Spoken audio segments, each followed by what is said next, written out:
வணக்கம். Doctor Udaya, professor Udaya, medical microbiologist. என்னுடைய அனுபவங்களை உங்களோடு பகிர்ந்துக்கிறதுல எனக்கு ரொம்ப மகிழ்ச்சி.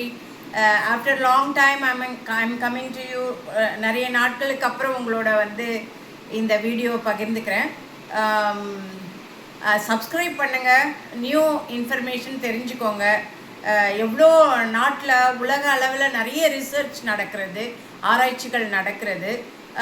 சாதாரணமாக நம்ம கிச்சனில் இருக்கிற பொருட்களை வச்சே ஆராய்ச்சிகள் நிறைய நடக்குது. எதுக்கு நடக்குது? நான் பர்டிகுலராக என்னோட microbial world good and bad, நுண்ணுயிரிகளின் உலகம் நல்லதும் கெட்டதும், அதை ஒட்டின விஷயங்களை தான் நான் உங்களுக்கு சொல்லித்தரேன். அது நம்மளுடைய வாழ்வியல், அன்றாட வாழ்வியலுக்கு நமக்கு நலம் பயக்கக்கூடியதாக இருக்கும். அதனால் இந்த சேனலை சப்ஸ்கிரைப் பண்ணுங்கள். We can see new informations and you can I can share my own experience to you also. So here I'm coming with you. I'm coming with this to you. What is this? Can you identify? Yes, it is Allium sativum. என்ன madam allium sativum சொல்கிறீங்க? Yes, it is the botanical name. தாவரவியல் பெயர், பூண்டோட தாவரவியல் பெயர் தாங்க allium sativum. இந்த allium sativum பூண்டு, கார்லிக்னு இங்கிலீஷில் சொல்லுவாங்க. இந்த பூண்டு பல வகைகளில் நமக்கு நன்மை பயக்கக்கூடியதாக இருக்கிறது. இந்த பூண்டோட பல்ப், இதை தான் நம்ம யூஸ் பண்ணுறோம். அதாவது க்ளவ் சொல்லுவாங்க, அதை யூஸ் பூண்டு பல்லுன்னு தமிழில் சொல்லுவோம். இதை யூஸ் பண்ணுறோம், நம்ம சமையலுக்கு யூஸ் பண்ணுறோம். சமையல் ரெசிபீஸ், டிஃப்ரெண்ட் டைப் ஆஃப் ரெசிபீஸ்க்கு இதை நம்ம யூஸ் பண்ணுறோம். பெரும்பாலான Indian food, especially Tamilian, south Indian food ஐட்டம்ஸில் அல்லியம் சட்டைவம், இந்த பூண்டு இல்லாத உணவோ allium cepa. What is madam allium cepa? Yes, allium cepa is onion, அதாவது வெங்காயத்துக்கு பேர் அல்லியம் சீப்பா. இவங்க இந்த பூண்டுக்கு பேர் அல்லியம் சட்டைவம். எவ்வளோ பேர் ஒற்றுமை இருக்காங்க பாருங்கள். அந்த முதல் பெயர் ஒரே மாதிரி இருக்குது. அதே மாதிரி எல்லா சமையல்களும் உணவுக்கு சுவை கூட்டக்கூடிய வகையில் இந்த ரெண்டுமே அமையும். அல்லியம் சீப்பா, அல்லியம் சட்டைவம். வெங்காயம், பூண்டு நல்ல மணமும் கொடுக்கும், ஃப்ளேவரும் நல்லாவும் இருக்கும். எஸ்பெஷலி நான்வெஜ் பிரியர்கள், அசைவ உணவு பிரியர்களுக்கு இது நல்லாவே தெரியும் பூண்டு. சில ஃபேமிலிஸ், சில குரூப் ஆஃப் பீப்புள் இதை பச்சையாகவே ராவாகவே தின்ற பழக்கம் இருக்கும். என்னோட அனுபவம், மை எக்ஸ்பீரியன்ஸ், ஐ ஆம் ஷேரிங் வித் யூ. உங்களோட பகிர்ந்துக்கிற என்னுடைய அனுபவத்தை நான் என்ன பண்ணுவேன் தெரியுமா? இது மாதிரி ஒரு 4-5 இந்த அளவுக்கு எடுத்துப்பேன். இந்த அளவுக்கு பூண்டு எடுத்துட்டு just I will crush it, not even கிரைண்டரில் போட மாட்டேன், க்ரஷ் பண்ணிப்பேன். ஒரு சின்ன உரல் வழக்க மாதிரி இருக்கும் இல்லையா, அதில் வச்சு நசுக்கிப்பேன். அதை இவ்வளோ ரைஸை அல்லது இட்லி ஆர் தோசை அதில் வச்சு கொஞ்சோண்டு மிளகாத்தூள், சில்லி பவுடர், லைட்டாக உப்பு. I will not add any more items, no oil, nothing, no ghee, nothing, only chili powder koncham, salt koncham and allium seepa, பூண்டு, allium சட்டைவம் கொஞ்சம் போட்டு இடித்து அதை அப்படியே பனைஞ்சி சாப்பிட்ற வழக்கம். டேஸ்டியாக இருக்கும், தூக்கலாக இருக்குங்க, நல்லா இருக்கும். இது it's very good for health. Okay, கதையாக விட்டுட்டு போகிறீங்க, ஸ்டோரி சொல்லிட்டு போகிறீங்க, உங்கள் மைக்ரோபியல் நுண்ணுயிரியில் என்ன சொல்ல போகிறீங்க அப்படின்னு நீங்கள் கேட்குறது எனக்கு தெரியுதுங்க. இது உலகவியலில், உலக அளவில் இந்த பூண்டு ஆராய்ச்சி நிறைய நாடுகளில் பண்ணியிருக்காங்க. அதில் நம்ம நாட்டிலையும் இந்தியாவிலையும் பல ஸ்டேட்ஸ்களில் யூனிவர்சிட்டிஸ், காலேஜஸில் இது பண்ணியிருக்காங்க. மருத்துவ கல்லூரிகள் அல்லாத சயின்ஸ் காலேஜஸ்லேயுமே இது பண்ணியிருக்கிறாங்க. பலவிதமான ஆராய்ச்சிகளுக்கு உட்படுத்தப்பட்டிருக்கிறது. நுண்ணுயிரிகளுக்கு பூஞ்சான்கள் மற்றும் பாக்டீரியாக்களுக்கு எதிர்ப்பாக எப்படி செயல்படுகிறது என்பதை அந்த கரெக்டான மெத்தடாலஜி, சயின்டிஃபிக் மெத்தடாலஜியில் எக்ஸ்பெரிமெண்ட் பண்ணி இதை வந்து ரிசல்ட்கள்லாம் போட்டிருக்காங்க. அதில் மெயினாக ஆஸ் யூஷுவல் நான் எப்பவுமே சொல்கிறேன், இந்த ஆர்கானிசம் தாங்க டெஸ்ட்டுக்கு. ஏன் மேடம் இப்போ பார்த்தாலும் ஸ்டெஃபிலோகாக்கஸ் ஆரியஸ், எசரிஷியா கோலை, கிளெப்சியல்லா, சூடோமோனாஸ், ஃபங்கஸ் பூஞ்சான்கள் வந்து Aspergillus species, Aspergillus flavours, Aspergillus ஃபியூமிகேட்டஸ், கேண்டிடா. இதையே திருப்பி திருப்பி கதை விட்டுட்டு இருக்காங்க இந்த மேடம் அப்படின்னு நினைக்காதீங்க. These are the common organism. இவைகள் வந்து பொதுவான ஒரு டெஸ்ட்டுக்கு உட்படுத்தக்கூடிய பாக்டீரியாக்கள், பூஞ்சான்கள். அதை வச்சு தான் நம்ம டெஸ்ட் பண்ணுறோம். அவங்களுக்கு கட்டுப்பட்டாங்கனாலே மோஸ்ட்லி எல்லாருக்கும் கட்டுப்படுவாங்க அப்படிங்கிற ஒரு ஆராய்ச்சி முடிவுகளில் தான், தீர்மானங்களில் இதை நாங்கள் செய்கிறோம். மேலுமாக வழக்கம் போல் பாக்டீரியா, ஸ்டெஃபிலோகாக்கஸ், எசரிஷியா கோலை, சூடோமோனாஸ் மற்றும் இவங்களுக்கெல்லாமும் பூஞ்சான்களுக்கெல்லாமும் இந்த பூண்டோட சாறு, பூண்டோட சாறு எடுத்த எக்ஸ்பெரிமெண்ட் சோதனை கூடங்களில் பார்க்கும்பொழுது ரொம்ப இஃபெக்டிவாக இருக்குது. அந்த நுண்ணுயிரிகளை தாக்கக்கூடிய சக்தி இந்த பூண்டுடைய சாருக்கு இருக்குது. நம்ம வந்து இந்த பாயிண்ட் வந்து ஸ்டூடெண்ட்ஸ் அண்ட் ரிசர்ச்சர்ஸ்க்கு ரொம்ப யூஸ்ஃபுல்லாக இருக்கும். Please note down. இதை வந்து நீங்கள் நோட் பண்ணிக்கோங்க. ஒவ்வொரு ஆராய்ச்சி முடிவுகளின் பப்ளிகேஷன்ஸ் அதெல்லாம் பப்ளிஷ் பண்ணுறாங்கல்ல ஜேர்னல்ஸில் பப்ளிஷ் பண்ணுற எல்லாமே அப்படியே இருக்கணுன்ற அவசியம் கிடையாது.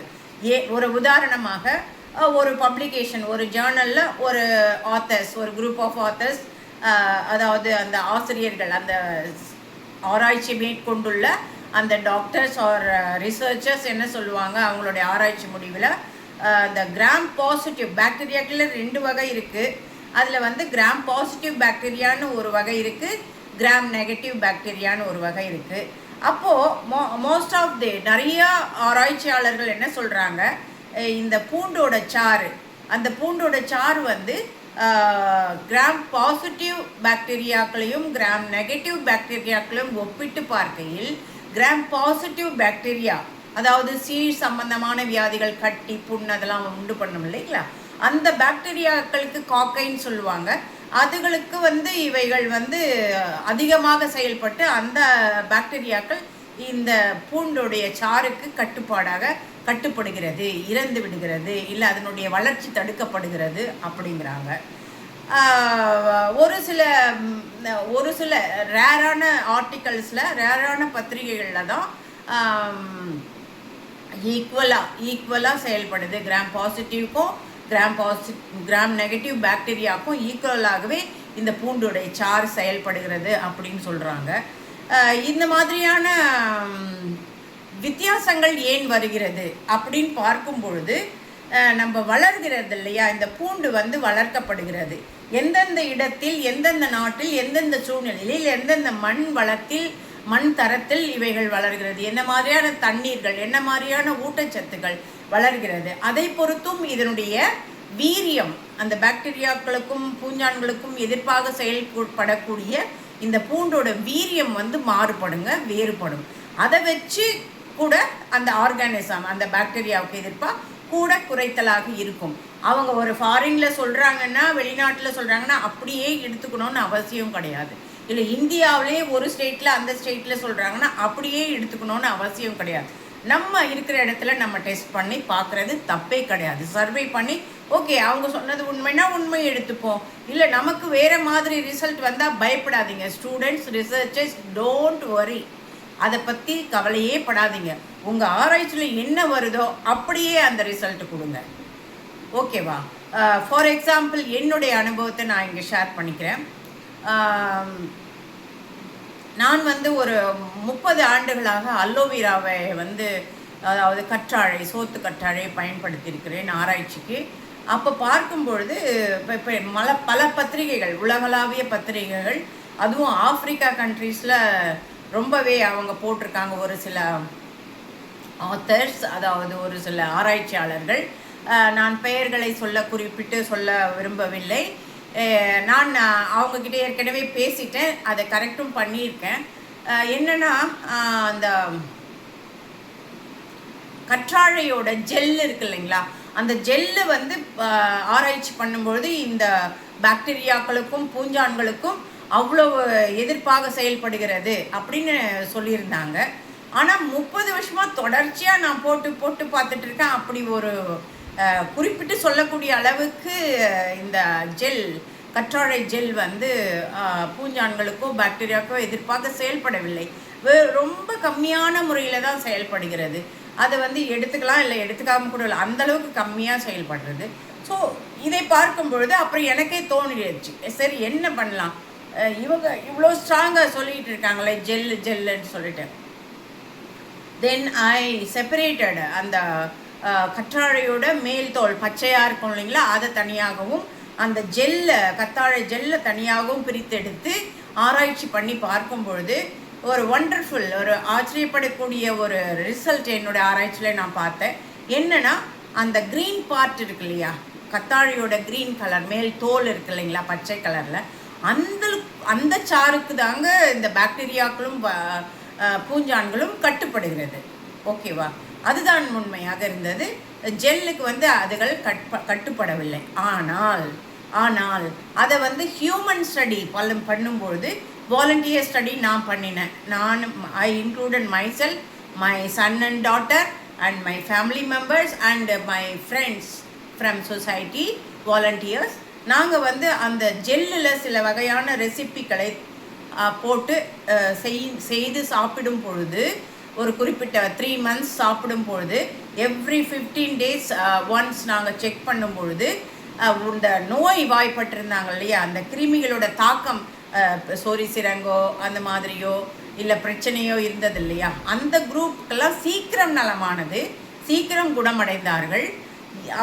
நாங்கள் ஹேல் அண்ட் ஹெல்த்தி பர்சன்ஸ் பார்க்கும் பொழுது அந்த ஜெல்லை வந்து நாங்கள் அந்த ப்ரிப்ரேஷன் சாப்பிடும் பொழுது எங்களுடைய வெள்ளை அணுக்கள், ரத்தத்தில் உள்ள வெள்ளை அணுக்கள், ஒயிட் செல்ஸ் சொல்கிறோம் இல்லையா, ஒயிட் பிளட் செல்ஸ், அந்த செல்ஸ் இன்க்ரீஸ் ஆச்சு.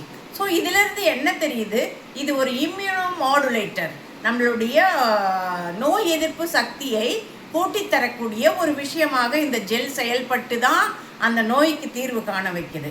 புரியுதுங்களோ? அப்புறம் அந்த பீப்புள் யாருக்கெல்லாம் இந்த சொறி சிரங்கு இந்த இன்ஃபெக்ஷன்லாம் இருந்தவங்களும் சாப்பிட்டாங்க இல்லையா, அவங்களுடைய ரத்த செல்களை சாப்பிடுவதற்கு முன்பாகவும் டெஸ்ட் பண்ணோம், சாப்பிட்றதுக்கு பின்பாகவும் டெஸ்ட் பண்ணோம் நாங்களும். அதாவது hale and healthy volunteers also, because test methodology included before and after and in between the period we use to do. அந்த நடுவுலேயும் பண்ணுவோம், முன்னாடி டெஸ்ட்டு பண்ணுறதுக்கு முன்னாடி பண்ணுவோம், டெஸ்ட் பண்ணி முடித்த பழக்கமாக இந்த டெஸ்ட்டுகளெல்லாம் போட்டு பார்த்து தான் ரிசல்ட்டு சொல்லுவோம். ஸோ இந்த மாதிரி இருக்கிறது. அதனால் அது நம்ம தவறாக வந்து it's curing the infection, it cures, அப்படி ஒரு 2 வகையில் நம்ம கண்ணோட்டத்தை பார்க்கணும். ஒன்று வந்து கிருமிகளை கொல்லக்கூடிய ஒரு தன்மை, இன்னொன்று வந்து அந்த நோய் எதிர்ப்பு சக்தியை தூண்டக்கூடிய செயல்படக்கூடிய வெள்ளை அணுக்களை உருவாக்குதல். ஸோ இந்த ஜெல்லுக்கு வெள்ளை அணுக்களை அதிகப்படியாக உருவாக்கக்கூடிய ஒரு சக்தி இருக்குங்க. சூப்பரான எக்ஸ்பீரியன்ஸ். ஓகேவா? மை எக்ஸ்பீரியன்ஸ் புரிஞ்சதா உங்களுக்கு? ஸோ இப்படியாக நம்ம வந்து மைண்டு கொஞ்சம் இன்சைட் இருக்கணுங்க. இன்சைட்டோட உள்நோக்கு பார்வை இருக்கணும். உள்நோக்கு பார்வையோடு செயல்படும் பொழுது நமக்கு விஸ்டம் ஐ ஓப்பன் ஆகும், தாட்ஸ் ஓப்பன் ஆகி நம்ம we can do better research. Let me stop with this. இதோட என்னுடைய அனுபவத்தை நான் எடுத்துக்கொள்கிறேன் இந்த வீடியோவை. ஸோ கன்க்ளூட் பண்ணும் பொழுது இந்த பூண்டுக்கு நான் சொன்னேன் இல்லைங்களா, பூண்டுக்கு நோய் கிருமிகளை கொள்ளக்கூடிய ஒரு சக்தி இருக்குது அப்படிங்கிறதையும் சொல்லிட்டேன். அதுவும் முக்கியமாக இதில் வந்து இது பேர் என்ன சொன்னேன், அல்லியம் சட்டைவம் சொன்னலாம். இந்த அல்லியம் சட்டைவம் ஒரு செயல்படக்கூடிய ஒரு உயிர் பொருள் இருக்குது. இதில் பயோ ஆக்டிவ் காம்பவுண்ட் அப்படின்னு சொல்லுவாங்க, ஆலிசின் அப்படின்னு சொல்லுவாங்க. அந்த ஆலிசின் ரொம்ப முக்கியமான ஒரு பொருளாக இதில் கருதப்படுகிறது. அப்புறம் என்ன பார்த்தோம், அலோவேரா. என்னுடைய எக்ஸ்பீரியன்ஸை ஷேர் பண்ணிக்கிறதுக்கு அலோவேரா சொன்னேன். ஏன்னா ரிசல்ட் இப்படி தான் வரணும் இல்லை, நம்ம இஷ்டப்படி நம்ம நாட்டுக்கு ஏற்ற மாதிரி நாம் இருக்கும் இடத்துக்கு ஏற்ற மாதிரியும் வரும். அதனால் ரிசர்ச்சர்ஸ் பயப்பட வேணாம் அப்படின்னும் நம்ம சொல்லி கன்க்ளூட் பண்ணி இந்த வீடியோவை முடிக்கிறேன். பாய்.